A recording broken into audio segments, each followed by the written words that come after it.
Marking Bloomsday, we're here in Sandy Cove at the Martello Tower where James Joyce opens his novel Ulysses. Looking out here over the snot green and scrotum tightening sea, the scene is largely the same as what would have greeted the stately plump Buck Mulligan and Stephen Dedalus on June 16, 1904. But venturing into the city centre and the haunts of Leopold Bloom, what impression will the visitor have of dear, dirty Dublin after recent criticism of the cleanliness of the city's streets? We're outside the former Sweeney's pharmacy where Bloom buys his lemon soap before heading off for a good wash in the old hammam around the corner, the Turkish baths, which sadly are no longer with us. But the soap is perhaps a good omen for the area today, as it's quite clean, with the streets clearly not showing a good deal of litter dropped. But around the corner there are a couple of rubbish bags still waiting to be collected. It's a busy lunchtime here at Davy Byrne's on Duke Street, just off Grafton Street, where Leopold Bloom also had his lunch, a gorgonzola sandwich. Now, there isn't a huge build-up of litter, but the streets are a bit of a sticky mess, particularly in this pedestrianised area, and could benefit from a power wash, you'd have to say. We've crossed to the north side of the river now, to the site of the former Ormond Hotel, which at the time of Joyce's writing was the Ormond Bar where he set the Sirens episode. As you can see behind me now, it's a derelict site with hoarding in front of it.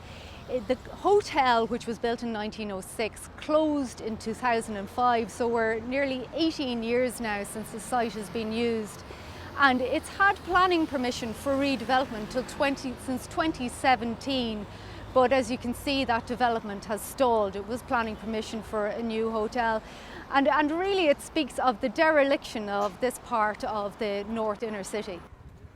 Just behind me, the building here with the wooden blue facade is the former Barney Kiernan's pub, which features in the Cyclops episode where Bloom encounters the citizen. It's on Little Britain Street, just off Capel Street, which has been recently pedestrianised, but it has to be said this part of the city is one of the most unloved areas.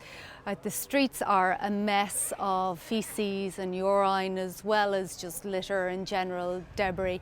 And the building itself has been on the market now since 2020 and really presents a sorry aspect to the street. We're on Foley Street in the northeast inner city, and it's what used to be called Montgomery Street at the time that Joyce was writing, and from that was taken the name the Monto, which was Dublin's biggest red light district.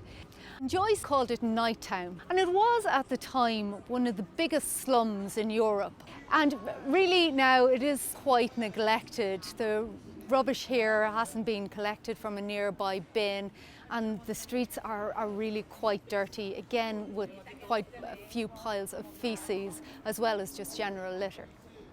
We're at the end of our journey now, and we have stopped where the novel ends, at what was number 7 Echo Street, Leopold Bloom's home, now demolished since 1967 and the site of the Mater Private Hospital.